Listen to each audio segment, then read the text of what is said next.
Hello, guys. Welcome to the Successful Wives Network channel, TSW Network, where we celebrate wives globally through personal and professional development. But today, we are wrapping up our Black Men's Mental Health series. And today, we have the honor of speaking with three Black kings who are honorable and they work for the betterment to enhance their families and other people in their communities. First, we have Derek Austin. And Derek is the creator of Austin Infinite Media brand and based in Raleigh, North Carolina. He's very passionate about the issues of bullying and its effect toward Black children. The topic of bullying became his focus after the conditions he saw working as a correctional officer in a maximum security prison. Since then, Derek has been focused on creating children's books, elevating on changing the minds and the current narrative of Black children. All right, Derek, that's what I'm talking about. Next, we have Tony Boysaw. He is a healthcare executive with a passion for nonprofit organizations. With over 25 years of experience in managed care, pharmacy, and medical devices, Tony has created new processes and technologies to improve services with the large healthcare companies, including CVS, McKesson, and the Cleveland Clinic Foundation. Tony is from Cleveland, Ohio, and he currently resides in St. Louis, Missouri, with his wife, Kathy, of 25 years. And last but never least is Jon-Michael Thomas. He's a husband, father, minister. He's the founder of Down to Earth Ministries based in Dallas, Texas, and an avid supporter of mental health awareness. The topic of mental health is near and dear to his heart because he has overcame his own personal mental health struggles. And despite those struggles, God has blessed him to serve in ministry for over 25 years with the goal of introducing people to Christ and kingdom culture in a way that is relatable and down to earth. Welcome, guys. Welcome. Thank you so much for joining TSW Network. And Jon-Michael, let's just dive right in. So, I'm intrigued by your bio in terms of you've struggled with some mental health.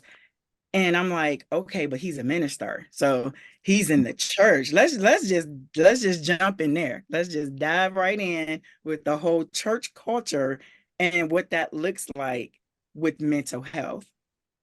Yeah, I think one thing about church is that a lot of times, especially if you're a minister, you come in and you have to put on a strong face, or you feel like you do. You have to. I remember, years ago, I was pastor in this church, and man, I used to have to give myself a pep talk. I'm in the mirror, I'm trying not to look sad, or trying not to look stressed, or trying not to look anxious or depressed, and all of that.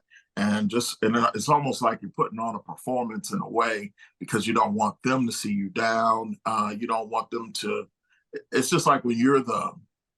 It's kind of like being a man in your own house. You don't want your family to see you down, because then if you feel like it's going to bring everybody else down, like if you're a pastor, you don't want to seem like you're down, because then you don't want to bring the service down or the church down or whatever. And so you try to just put on your face until you can get back in the car, and then go back into decline at that point. And so I think that there's a lot of ministers and men that deal with it. It's almost like we have to put on a strong showing.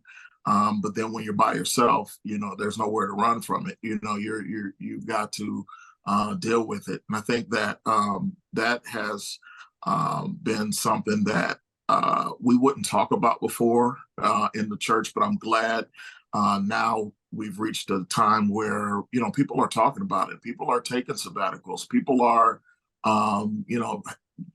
being advocates of self-care. And sometimes you just need to step away, need a break. You've put out too much without getting anything back in, and if you keep making withdrawals without making deposits, you'll go negative, you know what I mean? And so that's the way it is a lot of time. But for me, I think one thing I'm trying to learn, and I'm still trying to learn this, is a lot of it is because you're taking it on yourself. Um, but over the years, I've learned to kind of, and I don't know how to describe it other than like, oh well, there's nothing I can do about certain things. You know what I mean? I try to handle the things I can handle, and then I try not to bring the stress from work home with me. I try not to bring those things home with me. If you need to get out, take a walk, I try to do that. I just don't want to be. I know you may have a down day, but I don't want to have more than one day that's down. And so sometimes I just listen to comedy. Everything, and I'll, close of close. I'm preaching, but I'll end this part with saying this. A lot of times Preach. we think everything, the answer is to pray and read your Bible. And so that's how I grew up. Everything, the answer is pray and read your Bible. And you do need to pray and you do need to read your Bible. But sometimes you need to work out. You do need to pray and you do need to read your Bible. But sometimes you need counseling. You do need to pray and you do need to read your Bible. But sometimes you need somewhere you can have an outlet and a friend to talk to, or whatever the case may be. And I think that we need to start taking care of ourselves. We don't live as long as our white counterparts. We don't live as long as even Black women. So all that stress is getting to us, and we got to do something about it if we're going to be around for the next generation and to teach them about how to take care of themselves. No, that is awesome. And I just applaud the transparency, because myself growing up in church, we never talked about mental health. It was Mm-hmm. always pray, shout, sing, jump, vomit, do all that, the theatrical. But Mm-hmm.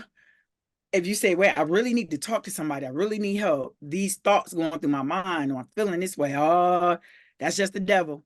That's just the devil. Yeah, Better yeah, go pray. You don't have enough faith.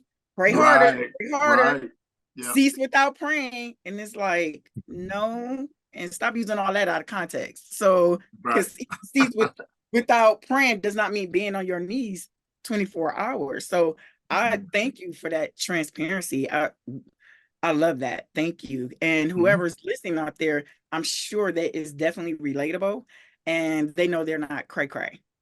Right, It's right, right. real. Where are you? It's real. Tony, jump in. What does mental health look like for you through your years of just being a Black man in America? Well, thank you very much for first of all for the invite to join this panel. And I think that discussing the challenges of Black men and mental health is just something that has always been an unspoken taboo growing up. For myself personally, I've always considered myself trying to be strong and be a strong Black man, stand on your own 2 feet, really strive for success and whatever that success looks like. And, generally, growing up in inner city Cleveland, it was, get a good job, make a lot of money, get married, have kids, and you live in a big house, drive nice cars, take those vacations, save up for retirement, the whole 9 yards. But the thing is that I've always had this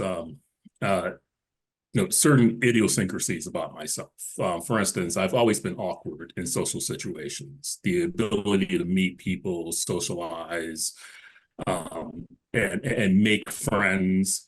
The ability to control temper. I would have a hair trigger temper sometimes, lose my cool, and so of course you get into corporate America, and in terms of emotional intelligence start coming to the forefront. Those are things that can really work against you.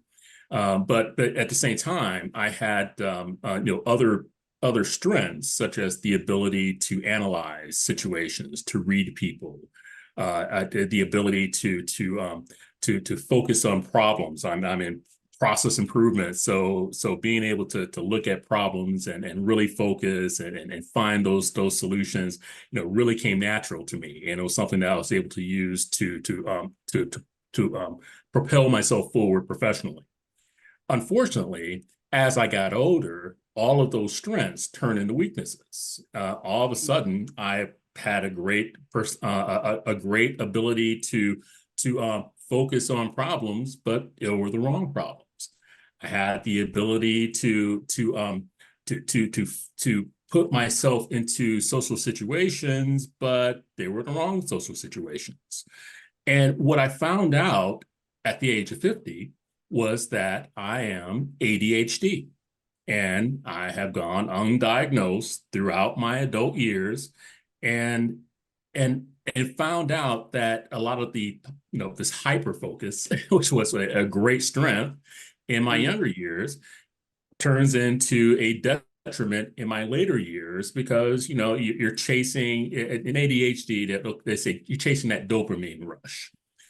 Yeah. And so you find yourself chasing dopamine rushes all over the place. And some of those dopamine rushes can be positive, and a lot of them can be negative. And if you're not really understanding where it's coming from, it can just kind of snowball out of control. And it had for me in certain aspects of my life.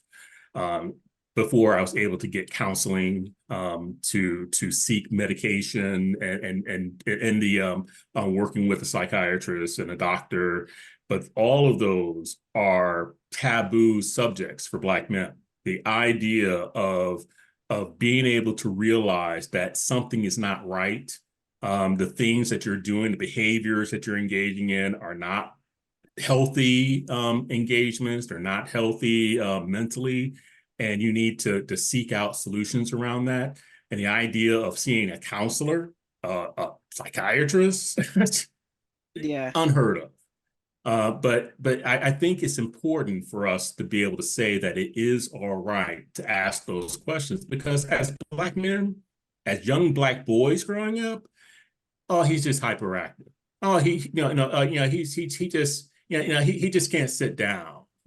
We don't get the yes, boys will be boys. Hey, as a kid, man, I would live in an emergency room. I was busting my head and in the ER like every week. Then one time they had to take me to the side. They thought my parents were beating me and stuff. but that's me in dopamine rush city. But I say all that to say that as an older professional now, I've come to realize that the importance of mental health, and I can attest to what Jon-Michael was talking about, which is the aspect of physical health, mental health, engaging in activities that help you from a spiritual and mental and physical situation. I've recently gotten into more exercise, physical exercise, and doing it from a consistency standpoint, not just for the standpoint of trying to look good or lose weight, but really for mental health. It helps me to stay on an even keel, and it helps me with being able to really be in a real mindful state. So whenever I'm feeling kind of depressed or I'm in this situation where I'm not feeling like myself, being able to exercise or have those activities is just so important, and it brings a much needed balance. That is awesome. And the fact that you were diagnosed with ADHD, is that because back then, 50 years ago, like things like that weren't even talked about in terms of in our community?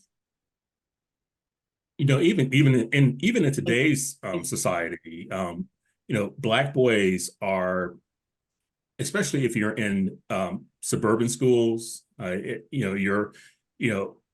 a tendency for teachers to automatically put Black boys on Adderall and put them on medication, and really kind of almost put them into a mental health stigma when they are not being diagnosed or not being or they're not truly seeing them as mental health or needing mental health intervention. they're using it as a means to control behavior, and really not understanding how to how to deal with Black boys in educational settings. In my case, it would have been great to be able to know that hey, I have this ADHD, and what is it, and how do I deal with it in growing up, and being in school, and how do I turn that into a positive and be able to engage. But at the same time, there's the flip side of that, where society is going to the other extreme, where they're just basically just painting us with a broad brush, and kind of putting us in a position where perhaps you're putting people on medication, or saying that hey, this person cannot continue in the school system unless you put them on medication, in situations where they're not even diagnosing them, they're not even putting them under a doctor's care, they're not having a doctor make that determination. It's a school system making that determination for you. So it's, on the one hand, it's very important for us as Black men and young Black boys to get that mental health care, and to be able to see professionals. And at the same time, we have to be careful that society is not painting us in a corner that we may not necessarily need to be in, because that can turn into an issue on the other side. Yes, I totally agree with that. Being an advocate, being in social services for over 20 years, I definitely see that. They want to catch them very early, the misdiagnosis, putting you on Adderall. I seen like Adderall, or any other type of medication. So yeah, I definitely agree with that. Derek, hey. Hey. So Derek, you just got back. So I would like for you to talk about, you just went to another country because you needed a mental health break, and it was something you hadn't done before. So can you speak to your trip that you just came from, what that looks like, how it made you feel, and then talk about your mental health journey as well? Okay. Well, I took my first cruise to the Bahamas. I have been Okay. wanting to do that for a long time anyway, but for me, going on a vacation meant I earned it. Like I had to accomplish everything that I had in my plans first, made everybody happy. Once everything is a success, then I can go on a cruise. And I've been putting this off for over a decade. Wow. And right now, things I was working on just wasn't panning out. It was just like one letdown after another. And I was feeling so depleted that I was like, I can't keep going down this road. But I was like, well, I want to go on vacation, but I can't do it because I haven't earned it. And then I thought, you know what? Doesn't matter. I'm going. And I didn't even plan it like I wanted to plan it. I just went online, I looked it up, and it happened to fall on my birthday. So I just hit, that's it. I planned it for a week. I didn't even pack until the day before. I just left. And when I went on the boat, the first day it was raining. So there I go. I'm already like super depressed on my birthday. But the next day was a bright sunny day. I'm looking at the ocean, and I walked away from the entire cruise, like everybody. And I went and I prayed by myself. And I looked up and I was feeling sorry for myself and talking to the Lord, or half arguing with the Lord. And That's so then, true. That's yeah, so real. Arguing. yeah, it was half talking, half Half arguing. arguing. And then I was feeling bad. I'm like, I'm on this boat and I don't have any money. I don't have this. I don't have that. And I kept telling the Lord what I don't have. And that inner voice said, look around you. You see all those people? You don't know who they are. Some of them are millionaires. Some of them are family. Some of them whatever. But all of you are here on the same ship, going on the same destination on my water. No matter how you got here, you got here. Nobody, you're all the same right now. Now you see yourself how I see you. You're all here together. And regardless of what you think you didn't do, you did enough to do what they did. You did enough for what you needed to do. And as soon as I said that, I just broke down and I cried. Not like go hard cries, but just that release. And I felt like, you know what, no matter what happens, I can get through this. And and I know better. So I let that go and I had fun the rest of the week. I just did what I wanted to do. Oh, good. Good. That's awesome. That's awesome. I want to go back to, you said about earning it. Do men or men in general feel like they have to earn? Like, I just don't, that is like, wow, to me. Like, really? Really? Yes. That comes from a blue collar, for me, that comes from that blue collar, old school upbringing. My dad, he used to work 2 full-time jobs for 30 years. So everything he did was serious. It was intentional. And it was, I grew up, only a man can take care of himself. If you're not taking care of yourself, if you're not doing this and doing that, you are not a man. So you got to make it happen. You got to make it work. You don't have time for those tears. You don't have time to say what you can or can't do. Make it happen. Make it work. Do it. So that's who I am. That's how I've always been. And like for Christmas, I got all the toys. Everybody thought, man, you so lucky. Your parents give you everything. Behind that was my dad said, you know what? You have one job, to go to school, get good grades. When you get good grades, I'll make sure you get those toys. So I worked hard. Like, I didn't play outside. I was studying, I was reading.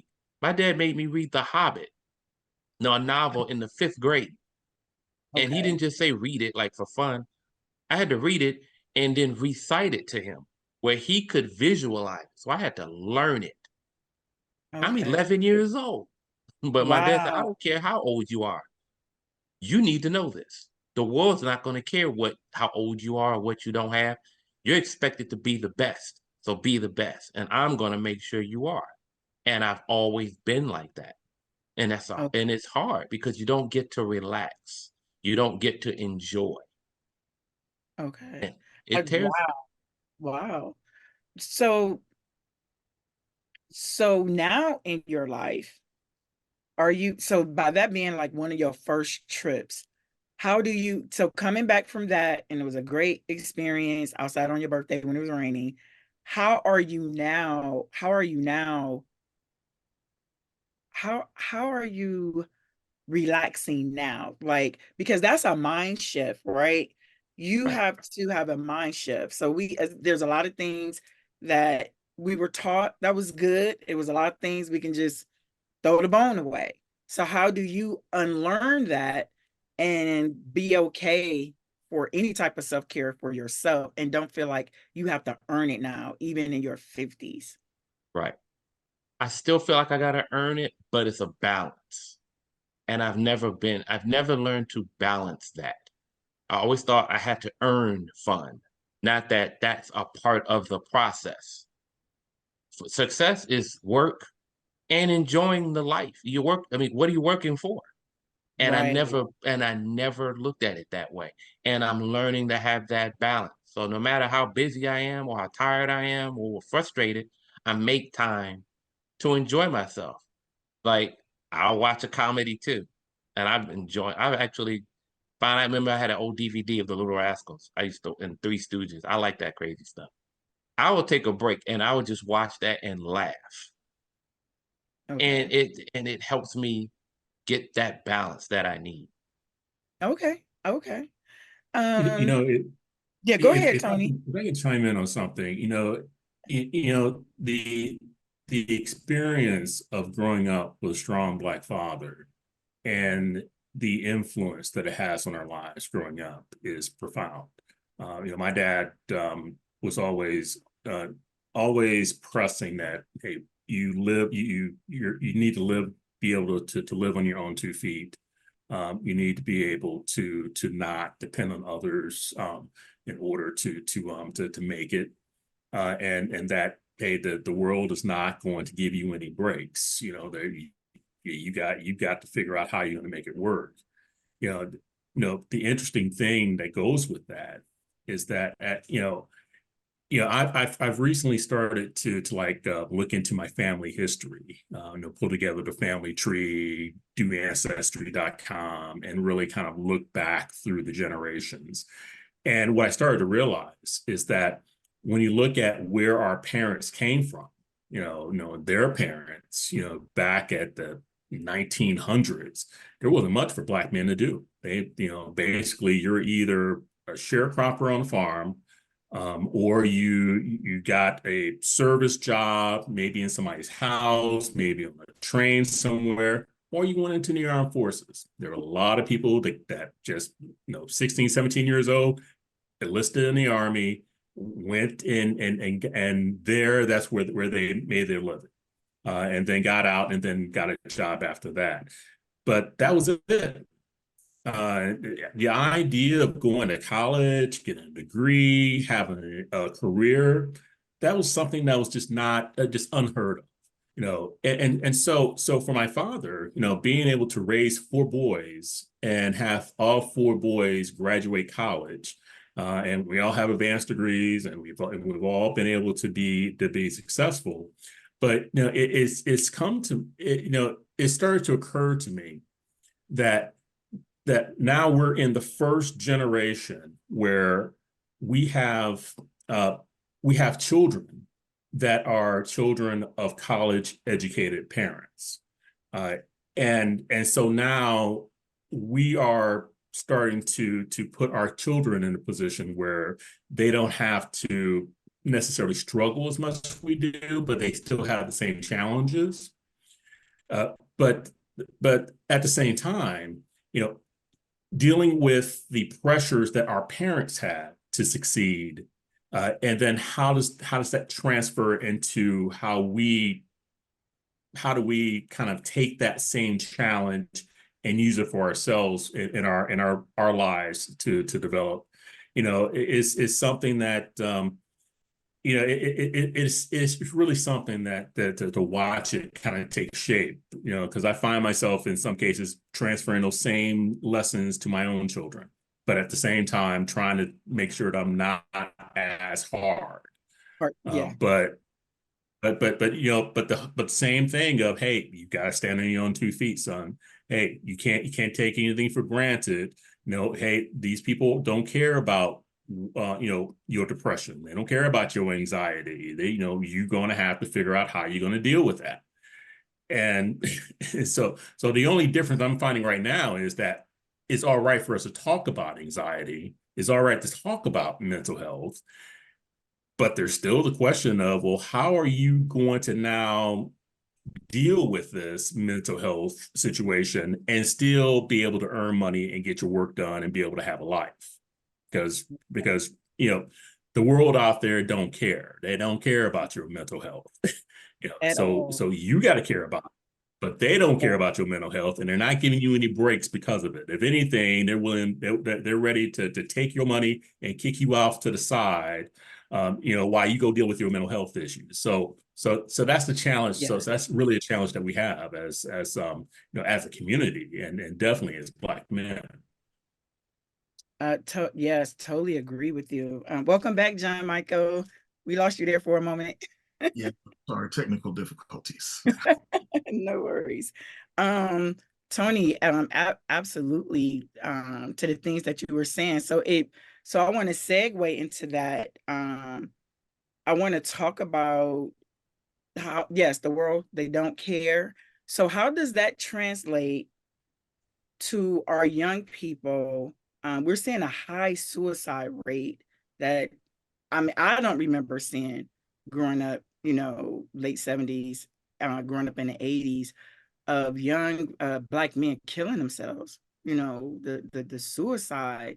And as I was just doing a little study, they talked about it being due to childhood trauma, racism, economics. And so have you, if you guys want to be transparent, has anyone on this panel ever considered suicide? If you have, what was the contributing factors? And then why are you still here today? Why didn't you go through it? And what can you speak to someone that's listening right now that may be considering unaliving themselves? I'll jump in. Okay. So for the most part, when I've had death wishes, most of the time I wanted God to kill me. Yeah. I didn't want to do it myself, and I was at a point I was just like, yeah, God, you can take me now. And I think part of it, most of it was because I just wasn't enjoying life. There was nothing that I looked forward to. If you ever become hopeless, if you show me a person that's hopeless, I'll show you a person who's depressed. I mean, when you don't have hope for something, like if you've got a goal or a dream and there's something you want to do, that's enough to get you out of bed in the morning, typically. But when you feel like there's nothing, that I want, nothing that I enjoy, that I think that makes it tough. So I think that you know, uh, part of when I went to therapy about it, the counselor said depression stems from living in the past. And they say Mm. that anxiety is a result of trying to live in the future. And that you need to live in the present.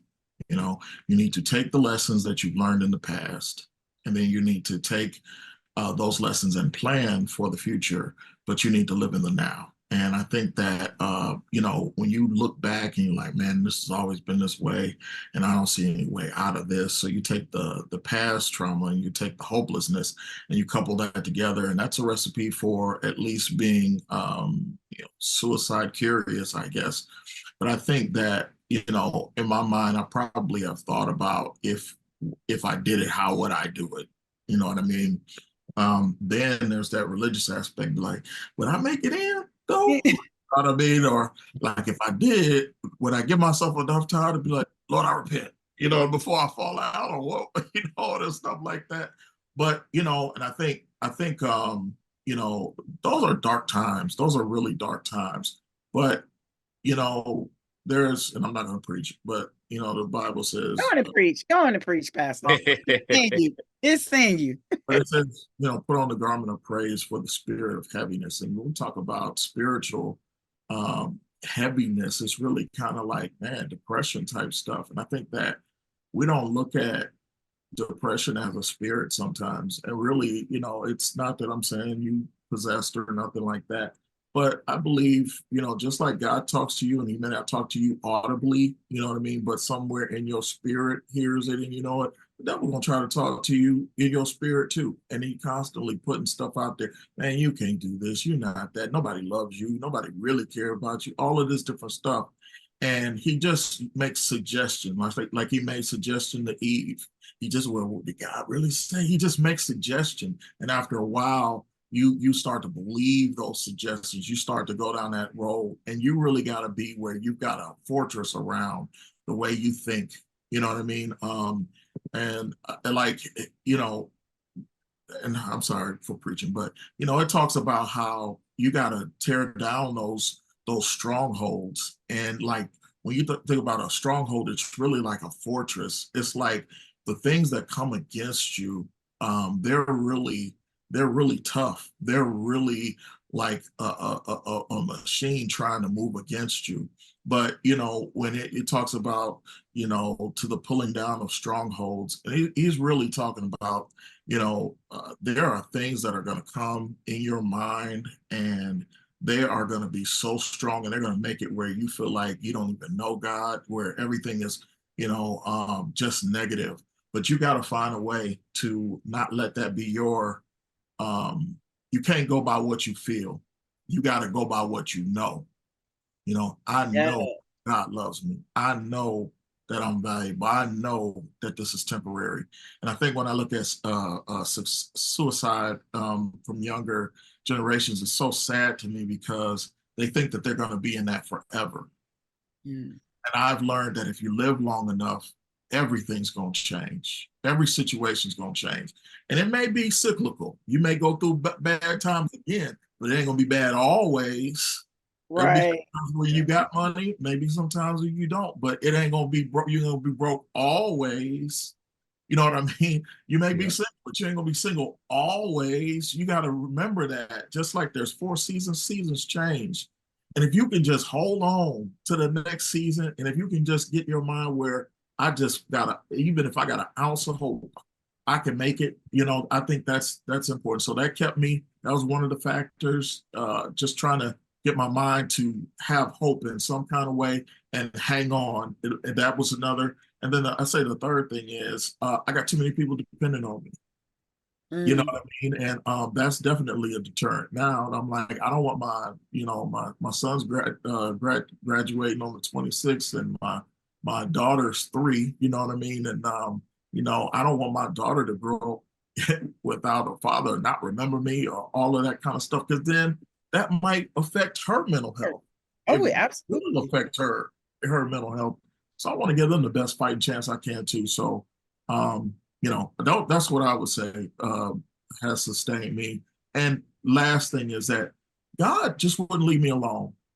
Every time I tried or got so low or whatever, I would have people who would prophesy to me that were waiters and waitresses and just different stuff out the blue, that when I was at the end of my rope, something would happen, or I'd get a call, or I'd get an opportunity, or something when I just felt totally depleted.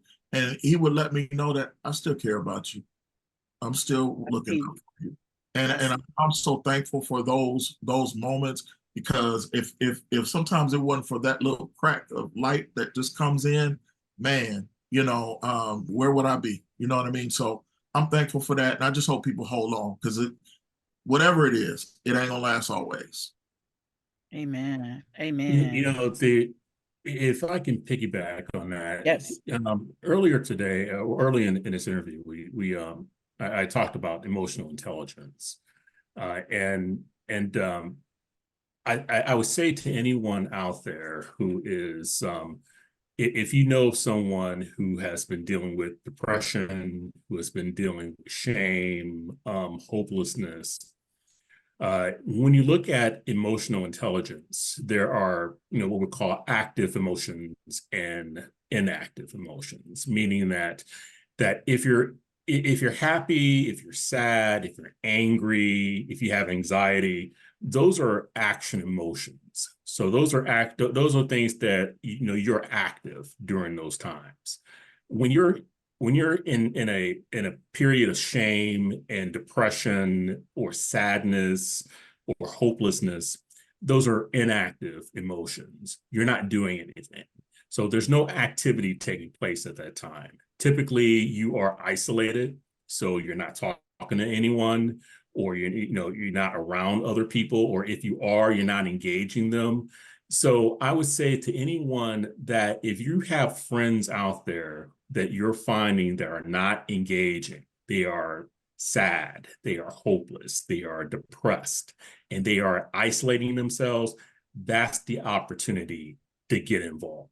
That's the opportunity to intervene.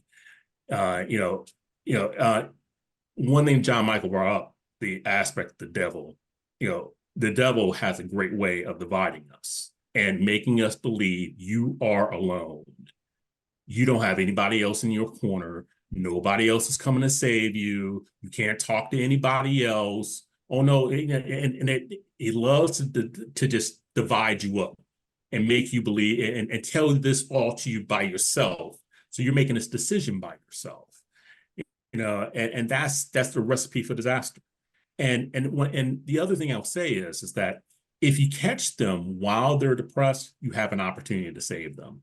Because when you see them next time and they're happy, or they're angry, or the anxiety is back, they've made a decision.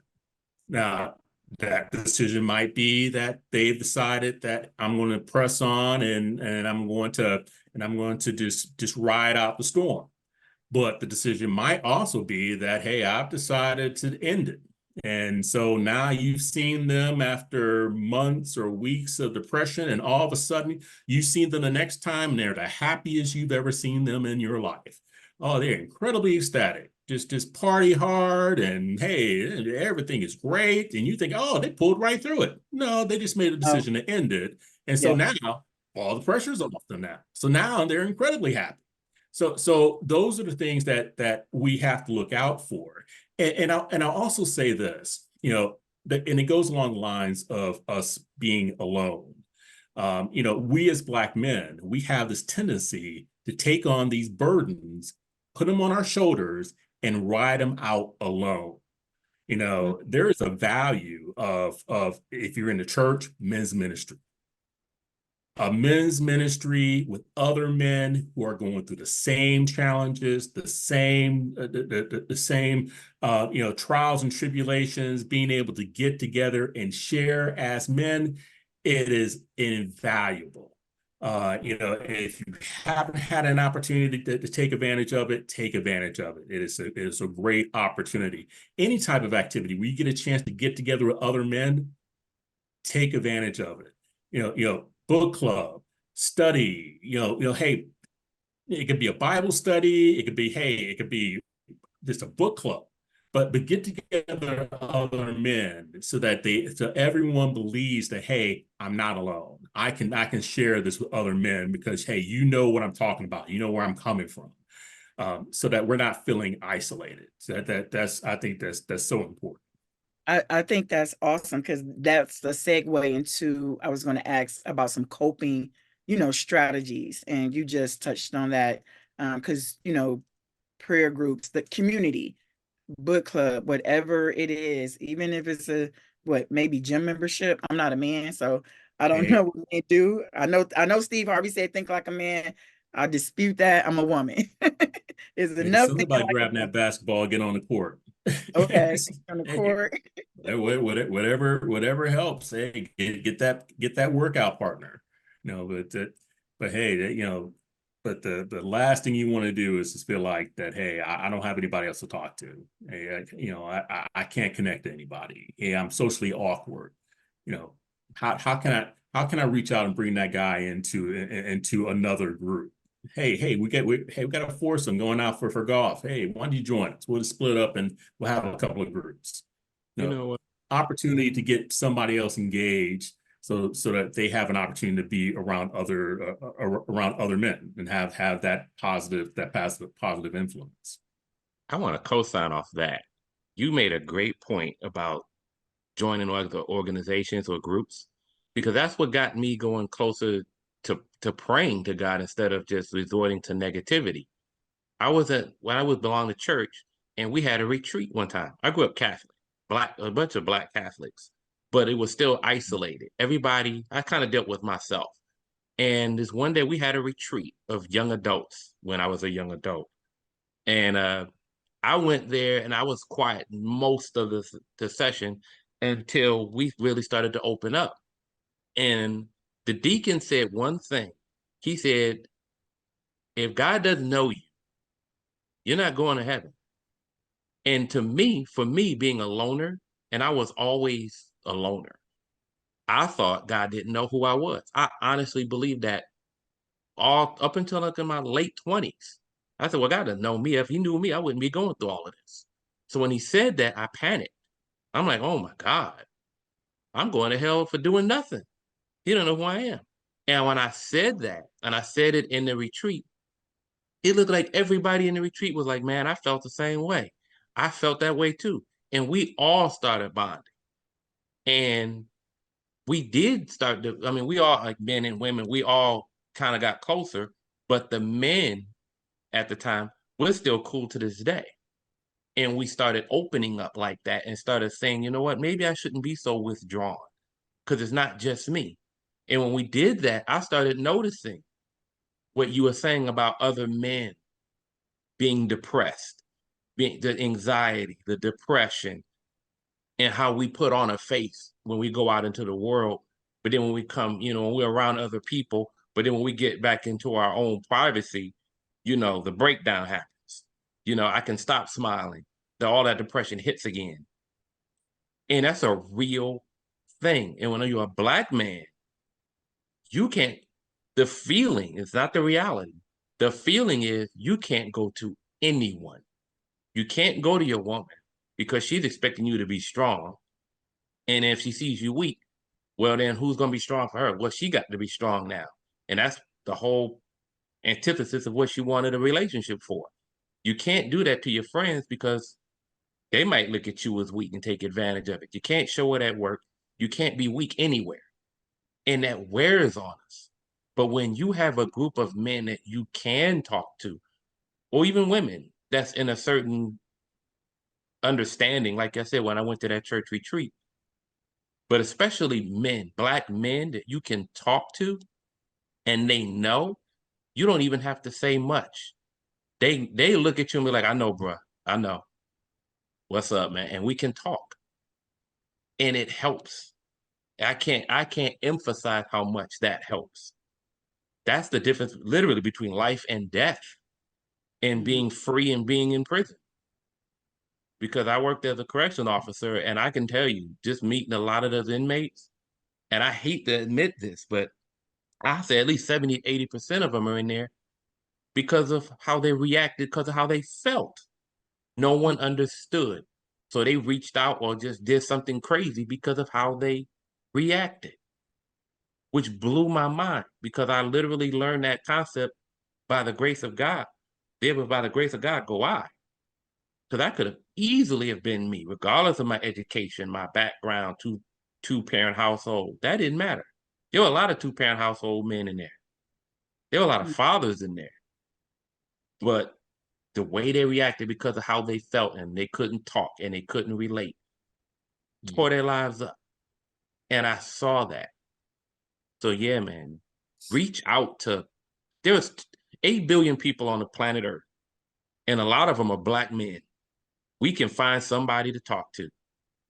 We got to get out of over that. It's just me. Nobody understands. Yes, there is. There are more people to understand than don't. And get over the ego that you got to do this by yourself because you're a man and you pray and all I need is God and all I got to do is shout and pray and get more into the word. God gave us 8 billion people for a reason. He didn't just say, I saved you and, screw them. He saved us all. So we all are in a position to do it. Just do it. So, no, thank you for sharing that. Yeah. Thank you for sharing that. And I was going to my other segue. So you spoke about, I was going to ask you guys about family and relationships. So this is my personal conviction as a wife, because Derek, you made a point like, well, you can't go to your woman or go to your wife. I'm gonna have to correct you and say some men, not all. Yes. Some, because mine can come and lay on me and talk, and I rub his bald head, and it's a safe space. But I do hear you because because I have got friends that have been in your position where they can't talk to their wife or they can't talk to their significant other. So but I believe family, whether you're married or if you're single and you have other people in your life, it should be important that you have somebody in that close proximity that you can talk to and that you can trust with your secrets, that you can be vulnerable with. So I want Tony and Jon-Michael to speak to that because both of them are married, and how much of your mental health play a part in your marriage, be it with your wives, with your family. What does that look like for you guys? Well, if I kick it off, so if we can talk about what it looked like before I knew about the whole ADHD and what it looked like afterwards. Before I learned about all this ADHD and this and kind of dealing with the emotions and activities and the things of being undiagnosed, the activities that I would get involved with, is just it like really boggles the mind. You're chasing this dopamine rush. You're basically chasing things that just you get involved with, and so hey, that is pornography. That is that is like just kind of dangerous relationships, and that's also affecting your spiritual relationship, your walk with God. You start to question, what is your spiritual relationship? You start to question what is your personal relationship with your wife and your children. Isolation was a very big part of my life in my earlier adult years, and really when I first got married, and then even having children, there was a certain level of isolation that existed there.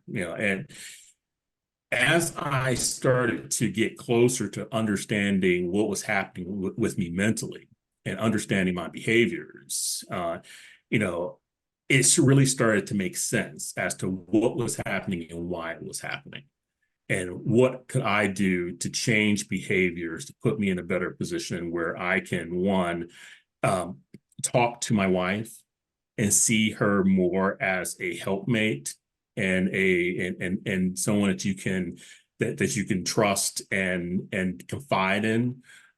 So like Derek, I understand where you're coming from. That whole aspect that when you're in a relationship that's not a committed relationship, there's not you're not in a position where you have someone that you feel you can be weak around, or that you can confide in and not have to be the strong person. Once I started to realize what was happening around me, it became more and more imperative that I invest into my relationship with my wife, and that my wife becomes a key piece of my mental health, because it's someone that I can talk to when I'm feeling frustrated or I am, I'm feeling isolated. She is the one person that I immediately reach out to, and so there's still the challenges of dealing with like the anger and embarrassment and frustrations as a Black man. But I feel that I'm better equipped to handle it because I have a helpmate and a partner that I can confide in. It makes that life that much easier. But it doesn't do it. It's not it doesn't solve all the challenges, but it is a big help, to help me put me in a position where now I feel much better in reconnecting with my church community, and reconnecting with my community, and reconnecting with my friends, and not being as guarded or isolated. So those are things that just really important. So having that relationship is really important, and that's something you don't get if you're not in a marriage. It is, if you don't have that type of that type of committed partner, you're missing a very big part of what can balance you as a man and as a man and a human being. Thank you for sharing that. Jon-Michael, you want to jump in? Yeah, real quick, I'll just say, I think that's beautiful, when people have that in a relationship. I think, but in reality, a lot of people who are married probably don't have it where they can confide in the spouse and it feel like a safe place necessarily.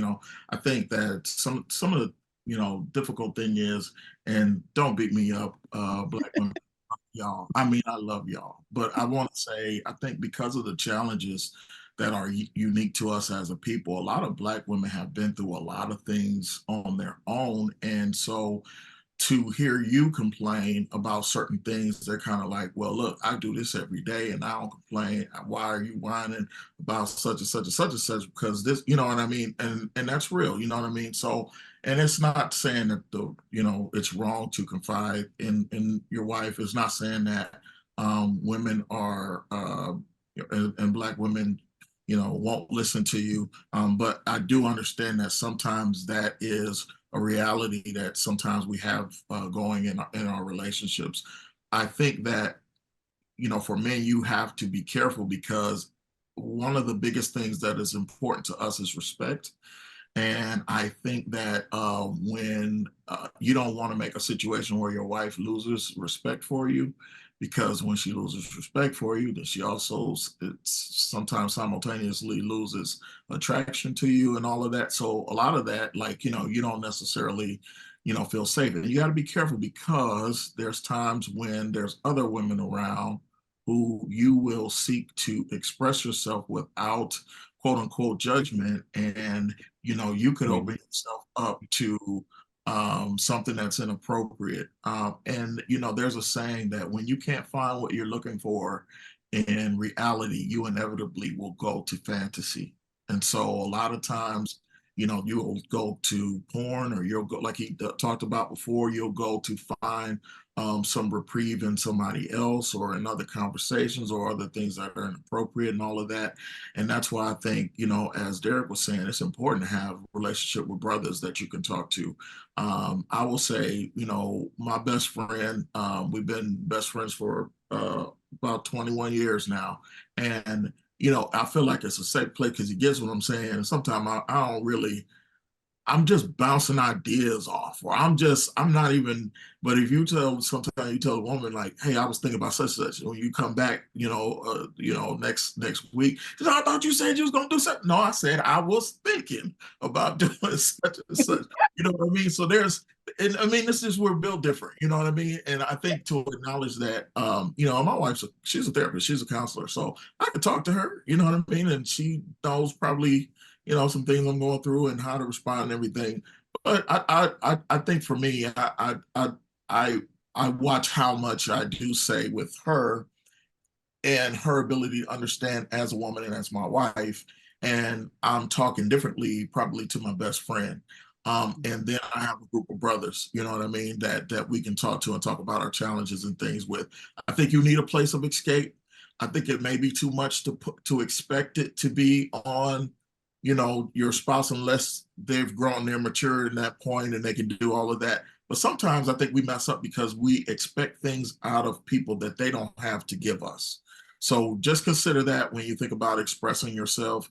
And I will say one last thing I want to say before we end is that don't be ashamed to take medication if you need to take it. Yes. It doesn't necessarily have to be your first resort. And it doesn't have to be your only resort, but if you need to take it, take it. I will say I have had to take it before. And I've had situations where I really didn't realize that the chemical imbalance that I had was making me so sad, which made me have certain thoughts, which kept me stuck there. As I began to feel better, I had better thoughts. I wanted to do better. You know what I'm saying?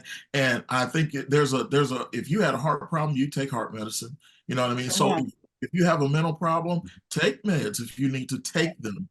But I would say you sometimes have to attack these things on three levels: a physical level, a spiritual level, and a mental level. What does that mean? Sometimes that's exercise and pills. That means that sometimes a spiritual level, it could be prayer and putting yourself around spiritual people and all of that. And then mentally, sometimes you need to go and get that counseling, or you need to be in that group, or whatever the case may be. If you attack the problem from all of those different angles, because we're body, soul, and spirit, if you attack them from that, then you can get instead of looking for a way to cope, now we're looking for cures. And I think there's a big difference between coping and curing. So I think that's how I would wrap up my thoughts. You know what? Thank you, guys. I appreciate you. And yes, Jon-Michael, everything you just said, I totally agree with that. And I know over here at the Successful Wives Network, my work that I'm passionate about, with the marriage and talking to women, on that side, we talk about creating that safe space, listen to your husband. And you're right. And men need that outlet, because even with my husband, he has like maybe 2 or 3 friends, and I get it, because there's some things that men need to talk about that only men understand. And I'd be like, wives, you don't have to know what he's talking about with his boy, you know what I mean, with the guy. So I encourage that as well. This has been awesome. I love you guys. I honor you guys as men. I so appreciate you all for giving me space, for honoring this platform with your presence. So I just want to say thank you. And for those that's out there, make sure you drop your comments and everything. Let us know how you feel about this interview. Talk back to us. We're looking forward to your comments. And so thank you. Have a great rest of your week. And till next time, be blessed, everyone. Thank you.